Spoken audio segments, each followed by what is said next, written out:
السلام علیکم ورحمۃ اللہ۔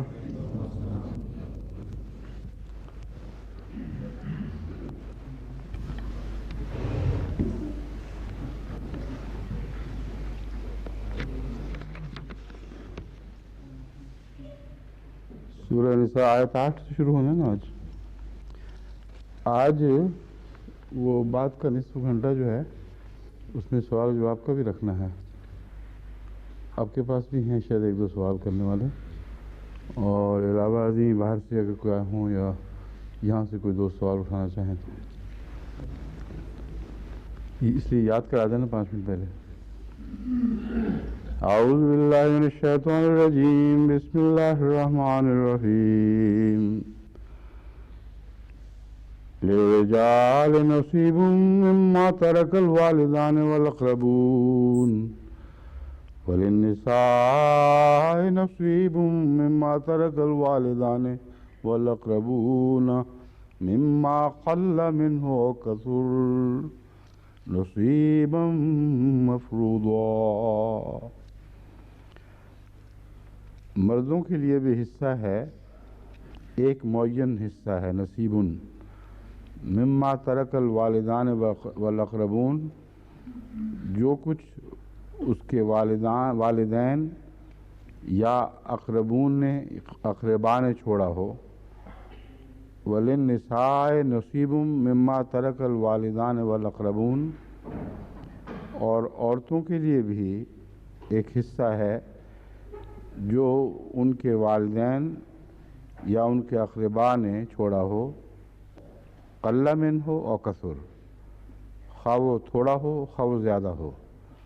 نصیب مفروضہ، ایک ایسا حصہ ہے جو فرض ہے کہ ان کو ادا کیا جائے، کہ ان کا حق بنتا ہے۔ تو تھوڑے اور زیادہ کی بحث نہیں ہے، وراثت ایک ایسا قانون ہے جس پر ہر ایک کو عمل لازم، ہر ایک کا عمل کرنا لازم ہے۔ یہ سورہ نساء کی 8ویں آیت ہے۔ اس سے پہلے جو آیت گزری ہے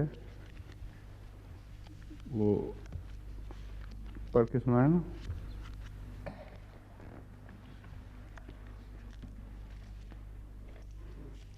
یہ ہے وابتلوا الیتامى، ہاں جی، وابتلوا الیتامى حتى اذا بلغوا النکاح فإن آنستم منهم رشدا فادفعوا إليهم أموالهم ولا تأكلوها إسرافا وبدارا أن يكبروا ومن كان غنيا فليستعفف ومن كان فقيرا فليأكل بالمعروف فإذا دفعتم إليهم أموالهم فأشهدوا عليهم وكفى بالله حسيبا۔ یہاں یتامہ کے مضمون کی بحث سے اب انتقال ہوا ہے دوسرے اور ایسے معاشرے کے افراد کی طرف جن کے والدین یا اقربا مرتے ہیں، تو ان کو چونکہ بڑی عمر کے ہیں اور اس لیے ان کو یتامہ کے ذیل میں بطور یتامہ کے تو شمار نہیں کیا گیا، مگر مضمون ایک ہی ہے، اس لیے اس پہلی آیت سے اس بعد میں آنے والی آیت کا ایک گہرا تعلق ہے۔ فرمایا ہر وہ شخص خواہ وہ مرد ہو یا عورت اپنے والدین کا ورثہ پائے گا، اور یہ ورثہ اللہ تعالیٰ نے مقرر فرما رکھا ہے، اور اقربا کا بھی ورثہ پائے گا۔ یہاں والدین کا اور اقربا کا ورثہ الگ الگ کیوں بیان ہوا ہے، اس کے متعلق میں اب کچھ بعد میں بیان کروں گا۔ سر دست میں آپ کو لغت اور تفسیر کے حوالے سے نصیب کا پہلے معنی بتاتا ہوں۔ نصیب کیا چیز ہے؟ اول تو نصب کرنا، جیسے کہ ہم کہتے ہیں جھنڈا نصب کر دیا، عربی میں یہی استعمال ہے نصبہ کا، کسی چیز کو بلند کیا اور کھڑا کیا اور نمایاں طور پر واضح طور پر دکھایا دنیا کو کہ یہ وہ مقام اور مرتبہ ہے۔ نصبہ فلان لے فلان آدا ہو، اس نے کسی سے دشمنی دل میں گاڑ لی۔ یہاں جو دل میں ایک انسان ایک بات گاڑ کے بیٹھ جائے، ہم اردو میں بھی بیان یہی معنی، انہی معنوں میں نسب کے لفظ کو استعمال کرتے ہیں۔